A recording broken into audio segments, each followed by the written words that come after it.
Hello students, in our today's e-lecture we are going to learn about the double bar graph. Yesterday we discussed how to represent the data on a graph paper by using bars. So today we will learn about the double bar graph. But before that we are going to discuss the question how to interpret the information given in this form of graph on a bar graph. Study the bar graph and answer the questions that follow. A bar graph is already given to us here. Now, what is first question? What does the bar graph represent? If you look carefully at this, on x-axis we are having given the sections and on the y-axis the number of students. The sections are of class 7th. So this bar graph represent the number of boys and girls in the different sections of class 7. Next question, in which two sections are the number of the girls equal? The girls are representing by this dark, so look carefully in which two sections. This is the number of the girls and these two sections, because here both the number of the girls are same, so 7A and 7D. Which section has the highest number of girls? Clearly visible here. So which section is 7B, has the highest number of girls. How many sections have more number of girls than boys?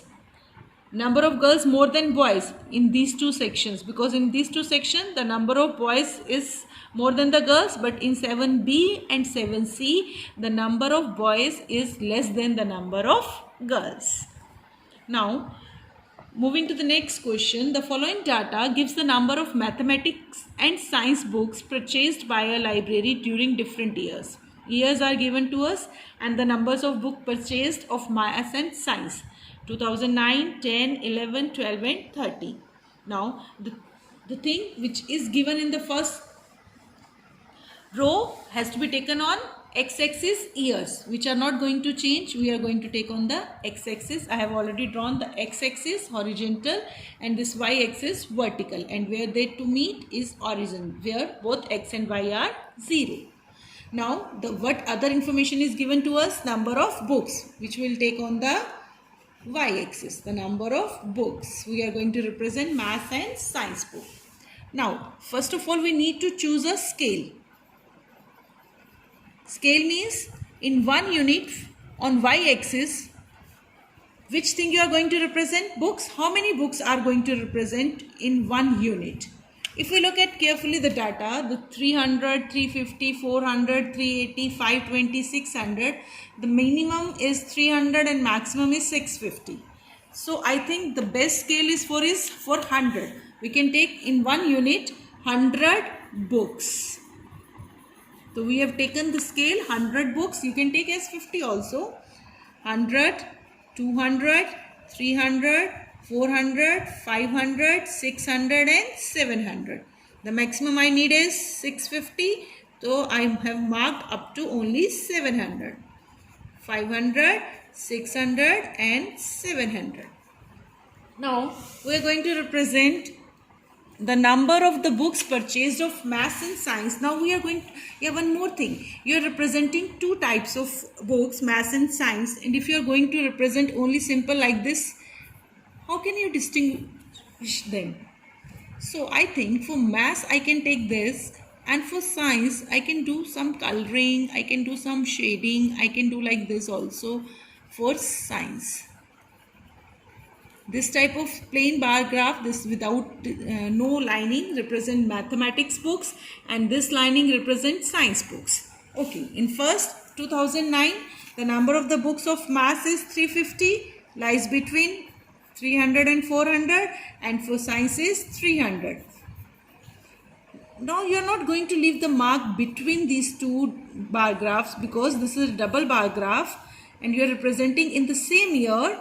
We are going to write 2009, so you are not going to leave one space between them, but here now you have to do this shading. This shading represent, it means that this data is of science book and this data is of maths book. 350, 300. In the next 2010, 400 and science books is 380. The middle value is 350, then 360, 370, and this is 380.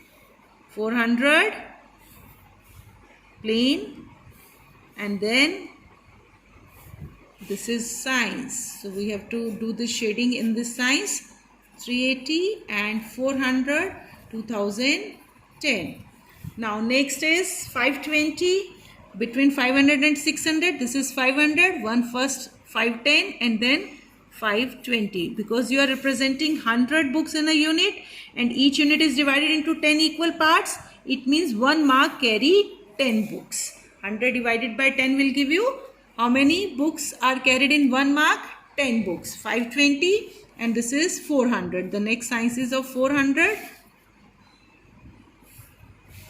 Now in this way we represent science, and the year is 2011. Then 12, 600.